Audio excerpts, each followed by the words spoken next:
So Far Away Lulu, you're sponsoring this video today, correct? I am indeed. We're talking about possums, and you bought me this can of monster in return for this sponsorship spot because, yeah, I'm an easy man to please. There aren't many animals on Earth that can afford to not give a fuck, given that many animals' survival relies on them being keenly aware of all the things in their surrounding area that could kill them. The same cannot be said for the Virginia opossum, a creature that gives so few fucks, it literally did not evolve to live longer than 4 years. So Far Away Lulu, I'm now going to open my sponsorship tree as you tell people why you wanted to talk about possums today. Because I adore them. Like, are they not just the grossest looking animal you've ever seen in your life? Yeah, I describe a possum as looking like what a kid would draw if you asked them to just draw an animal. Yeah, pretty much. Like, 4 legs, it's fuzzy, it's got a tail.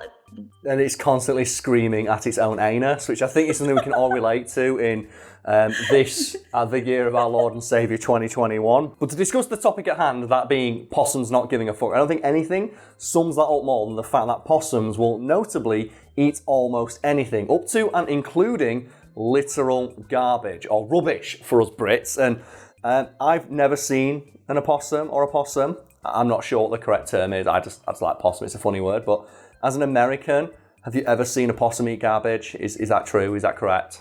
Not a live one. Like, I've only seen dead ones, and it makes me really sad. The thing is, though, is it really dead? Could it be a dead possum? We're going to talk about that in a moment, right? That's the other one. The other is possums don't give a fuck, but just...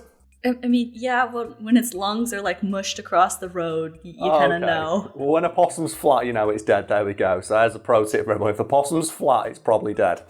But for the folks at home who want a little bit more information than possums will eat anything, they are described by experts as omnivorous scavengers, which basically means they will eat anything they come across, including shit they find on the floor.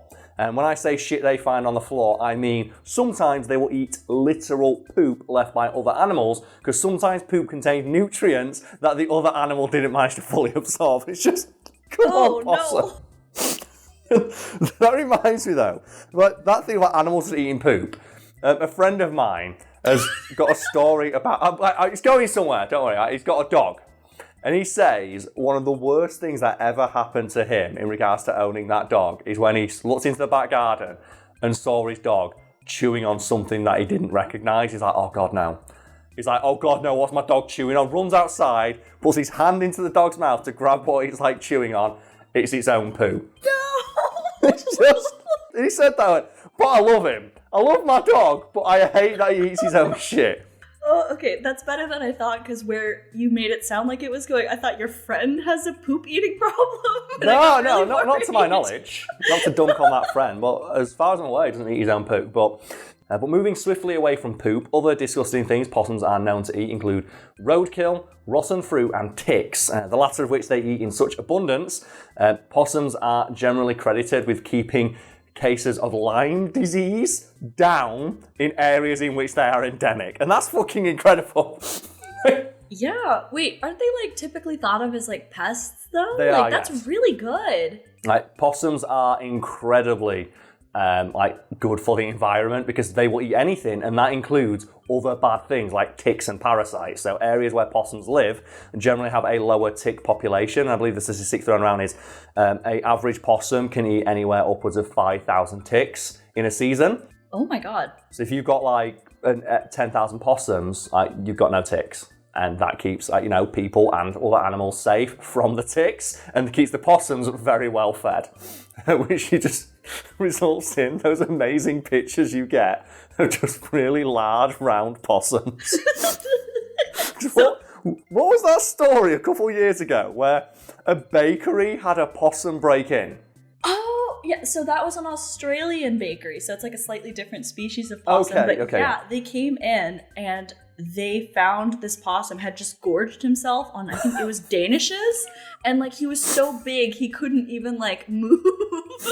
the image that is no doubt behind me right now, because it fucking better be, is just this tiny little opossum just sat in the box, surrounded by pastries. And the caption I remember seeing is, "Kill me if you want, I've already won." It's just the possum doesn't care. It's like, I've won. What are you going to do? And I never thought I would see an animal equivalent of that scene from Friends, where Joey is dating the super hot girl and he eats her dessert. And she comes back to the table and looks at him and he goes, "I'm not even sorry. The dessert was that fucking... I don't care."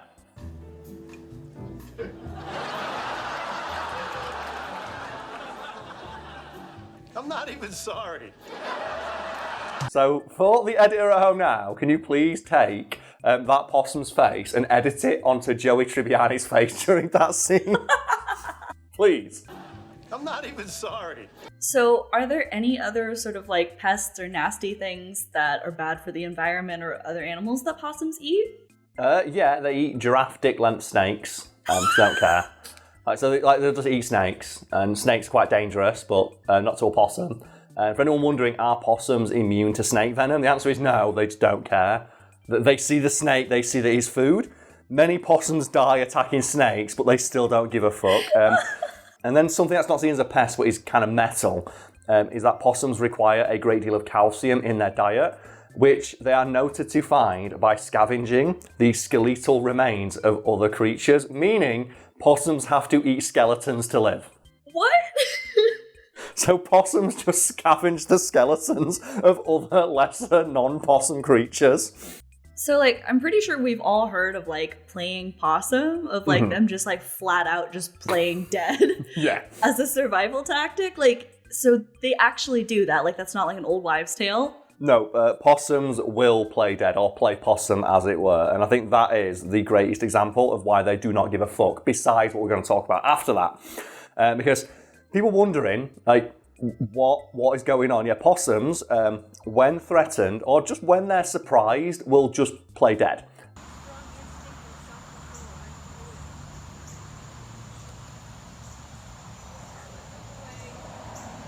And it is something ingrained in them on a genetic level. They cannot control it. So it can happen in opportune times, and the most famous, I think, is they'll do it when they see cars approaching them. Meaning possums will see a car approaching them, and their literal response to that is to just lie down in the middle of the road. Now, it's okay, though, for folks at home, like Lulu in my ear right now, who's like, "No, not the possums." Something I should point out is that when a possum enters this catatonic state, it can no longer feel pain. Meaning that if a predator or a car happens to kill them when they're in this state, the possum doesn't feel it, which I think is just like the ultimate insult. It's like when the animal approaches it and the possum just plays dead, the animal's like, "Well, I've got him now." The possum doesn't feel it. It robs the animal of the satisfaction of the kill. And there's probably a lot of people at home thinking, but pretending to be dead sounds like a really bad survival tactic. And it's actually not, because many animals are naturally inclined to avoid eating carrion, which the possum, when it's playing possum, has the appearance of and smell of, because the first thing possums do when they play dead is violently shit themselves to sell that they are dead. No! Do you know why they do it? For the drama. Oh my god. You know what? I relate to that. For the drama. Just do it for the drama. It's like pretending to be dead. Boom!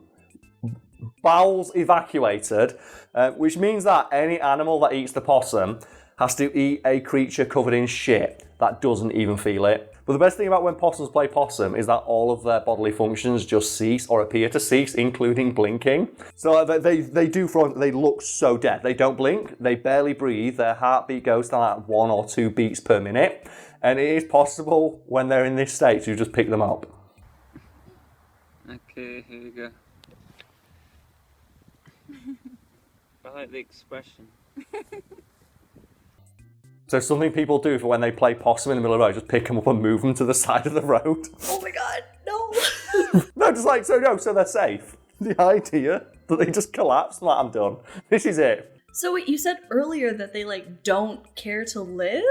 Yeah, I think, which is a very relatable mood in 2021. Like, possums don't give a fuck. So much so, they don't care if they live or die. Which should have been pretty self-evident from the fact they will pretend to die, during which time they feel no pain and don't care if you kill them when they're in that state. But Possums, or specifically Virginia possums, are noted as being like a curiosity to the scientific community because they never live longer than 4 years, even in captivity. So even in captivity, with the absolute best possible veterinary care, possums will never live longer than 4 years and are plagued by many health problems and diseases, which has led to a frankly amazing theory that possums give so few fucks they didn't even bother evolving with the ability to live that long. And the theory is that because possums are so frequently preyed upon and die in such abundance in the wild, because of all the things we've talked about, they never saw fit to evolve to live longer than 4 years because they never make it past 4 anyway. So they just don't. On a biological level, the possum just gives up. Just, you know what, possums? You do you. I get it. I really do. So Faraway Lulu, as I mentioned at the start of this recording, this video is sponsored by you, and I'm currently enjoying the can of Monster I bought with the £1 you sent me on PayPal. And before we get into why you're sponsoring this video, anyone at home, I know this person. They are my friend. That is why I've let them sponsor a video for £1. That is not an offer available to anyone unless you know me personally in real life. With that caveat out of the way, why are you sponsoring this video? Because, like many people over the course of the pandemic, I have decided to start a new creative endeavor. Okay, and what is that creative endeavor? Well, some of it you've actually already seen, like I believe the lovely shirt you're wearing today. Yes, this one here. So you did some artwork. For me, I commissioned this. I was like, you know what? Draw me a fucking dumbass Hyrax, let's go. And he got drawn. And I returned the favour by drawing, quite fittingly for today's video, a possum for your Redbubble store, which folks can see behind me. This is a Karl Smallwood original called Colossum the Possum. If you want Colossum the Possum on a t-shirt, you can go to Lulu's Redbubble Store. But that's not what you're advertising today, is it? It is not what I'm advertising today. So I have recently started an ASMR channel. We've talked about ASMR briefly on the channel before. Can you just clarify for me now, is it a weird sex thing? No. I've told you this so many times. It sounds so much like a weird sex thing. And like, I'm familiar with ASMR. It's just not for me. But I'm aware of it, and I'm aware like my sister is really into it. Like she falls asleep with like vacuum cleaners and shit. So is that what you do? Not vacuum cleaners. No, not yet. But that's a good idea. I might take that. But Okay.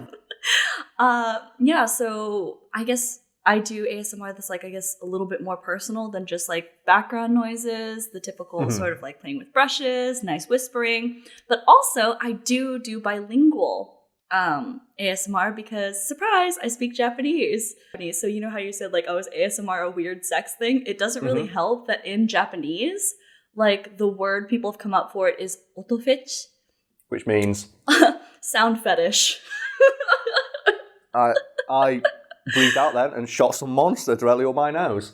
Speaking of which, so I put ASMR is a thing. It is a thing that you do.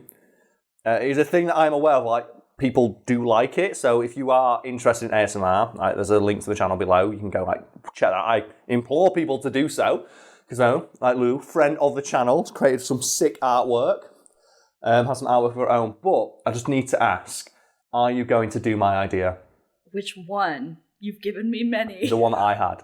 Yeah, because this is the thing about privately. I keep giving you really bad ideas for ASMR, and something that I gave you an idea for that I stole because I thought the idea was too good.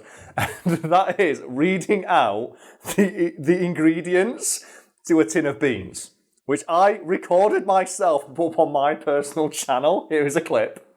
Branston baked beans in a rich and tasty tomato sauce. 1 of your 5 a day. It's recommended by Good Housekeeping Institute, taste approved in 2019. I forgot about that. Yeah, so for anyone who follows my work outside of FactFeed wondering, why did Karl randomly at 8 o'clock on a Wednesday upload footage of him reading the ingredients to a tin of Branston baked beans? That was why. So I was having the conversation with you about starting your channel. Oh, you should do this. Did that typical man thing of, you should do this, even though I don't know what you're doing or anything about it. Well, at least you're helping me now, so... Well, I'm trying. That was my apology. I felt really bad. I realised I did that typical man thing of like, you know what you should do? And then just gave you completely unwarranted advice that wasn't helpful. So I apologise for that. Yeah, no problem. It was funny. Oh, man. But yeah, folks at home, if you want to, like, you know, if ASMR's your thing, go do that. And to end on, I believe your current goal is to get your YouTube channel monetized, correct? Yep. And this is a genuine question because it's been a while since I've had to, like, look into this. Like, what do you need as of right now to get a YouTube channel monetized? Because it was different when Fiend got monetized, for folks at home who were wondering. Yeah, it's actually kind of a lot now. Okay. At least in my opinion. So you need 1,000 subscribers, but 4,000 hours of watch time. Oh, well, isn't ASMR something people watch when they're asleep? Yeah, helps you There sleep. we go. So, folks at home, get on it. But something we discussed privately is that if you can get to your monetized goal, I will make an ASMR video. And I will let your audience decide what that ASMR video is. So that is my promise right now to the folks at home. If you help my friend realise their dream of being able to wake up at midday and still be able to go to work and not get yelled at, I will record an ASMR video on their channel for them. Get on it.